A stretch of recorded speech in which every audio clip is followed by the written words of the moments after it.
प्रवासी क्या कह रहे हैं? प्रवासी कह रहे हैं कि हमें घर भेजो सरकार। प्रवासी मजदूरों के मसले पर आज सुप्रीम कोर्ट में सुनवाई हुई। ये मामला सुप्रीम कोर्ट ने अपने तरीके से स्वप्रेरणा संज्ञान लिया है। सुप्रीम कोर्ट ने कहा कि हम जो करना चाहते हैं वो आपको बताएंगे। हम सभी प्रवासियों को घर पहुंचाने के लिए 15 दिन का समय देंगे। सभी राज्यों को रिकॉर्ड पर लाना है कि वो कैसे रोजगार और अन्य प्रकार की राहत है वो प्रदान करेंगे।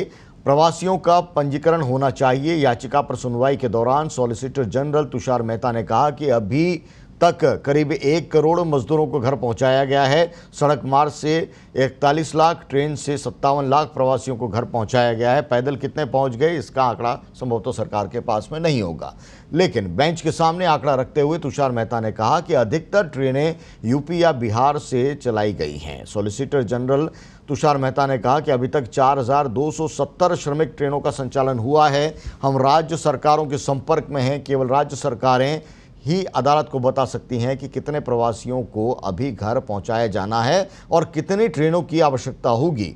राज्यों ने एक चार्ट तैयार किया है क्योंकि ऐसा करने के लिए वे सबसे अच्छी स्थिति में थे। ये सुप्रीम कोर्ट में केंद्र सरकार ने कहा, मजदूरों का इंतजार कि सरकार को, जो मजदूर हैं उनको घर भेजो सरकार। हमारे साथ में इस पर बात करने के लिए अनुराग हैं, वो जुड़ चुके हैं दिल्ली से। अनुराग, लॉकडाउन का 4 चरण हम पूरा कर चुके हैं। 5वां चरण जिसे अनलॉक 1 कहा जा रहा है, जब सब लोगों की ज़िंदगी है वो आगे चल पड़ी है। ऐसे में 26 लाख मजदूर हैं देश के अंदर जिनकी ज़िंदगी जहां थे वहीं की वहीं ठहरी है, अभी भी फंसे हुए हैं, अपने घर नहीं पहुंच पाए। जी बिल्कुल, और इस पूरी परिस्थिति को लेकर, क्योंकि जब आपको याद होगा पिछली बार उसमें सुप्रीम कोर्ट ने सीधे सीधे निर्देश दिया था कि आप एक टाइम ड्यूरेशन बताइए, आप टाइम स्लॉट बताइए जिसके तहत आप सभी मजदूरों को जो भी जाना चाह रहे हैं उनको आप उनके घर पर बाकायदा सभी सुविधाओं के साथ, भोजन के, पानी की व्यवस्था के साथ, शिक्षा की सुविधा के साथ उनको उनके घर पहुंचाइए।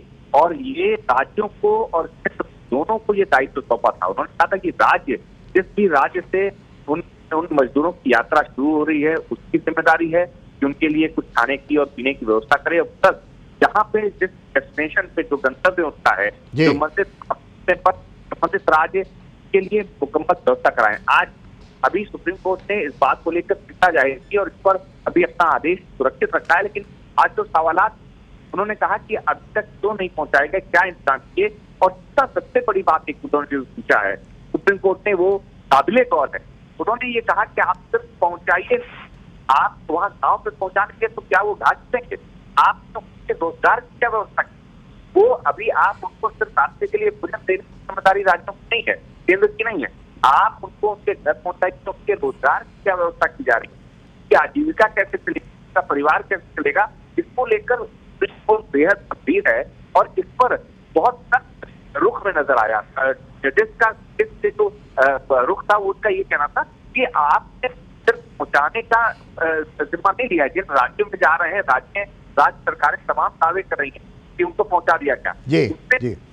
बात है। और इससे जुड़ी एक और बात है कि तमाम राज्यों में, खासकर अगर बिहार की बात तो वहाँ के लॉ एंड ऑर्डर, अगर प्रवासी मजदूर आ रहे हैं उसकी वजह से कानून व्यवस्था खराब हो सकती है, उसको भी लेकर तमाम बातें, उस पर भी सुप्रीम कोर्ट बिहार सरकार ने कहा है कि क्राइम बढ़ने की आशंका है प्रवासी मजदूरों से। और एक और महत्वपूर्ण पहलू है अनुराग, जिस पर बात करना चाहता हूं कि इन 26 लाख में से केवल 10% प्रवासी मजदूर ऐसे हैं जो कि सरकारी शिविरों में रह रहे हैं। इसके अलावा जितने 40% लोग हैं वो अपने अपने क्लस्टर में रह रहे हैं और 43% लोग हैं वो जहां पर काम कर रहे हैं वहां पर रह रहे हैं। सरकारी शिविरों में केवल 10%।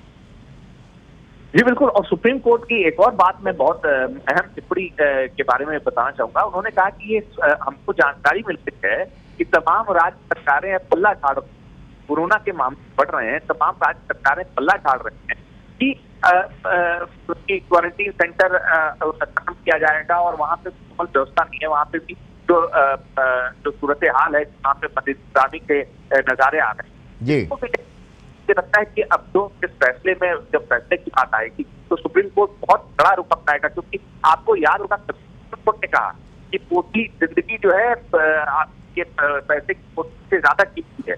तो इसको लेकर कोर्ट ने कल अपना रुख साफ किया था अगली तारीख कब है अनुराग? 15 दिन का जो समय दिया है, अगली हियरिंग कब है? कोई इसकी तारीख है क्या अभी? जी 17 जून। इसमें फैसला जो है, जो फैसला सुरक्षित रख लिया है सुप्रीम कोर्ट ने, जी, फैसला जो है हियरिंग के दौरान ही सुना दिया जाएगा, क्योंकि जजेस लगभग जजेस के रुख को देखकर समझ में आ रहा है कि जी, शुक्रिया। उसमें भेज दिया है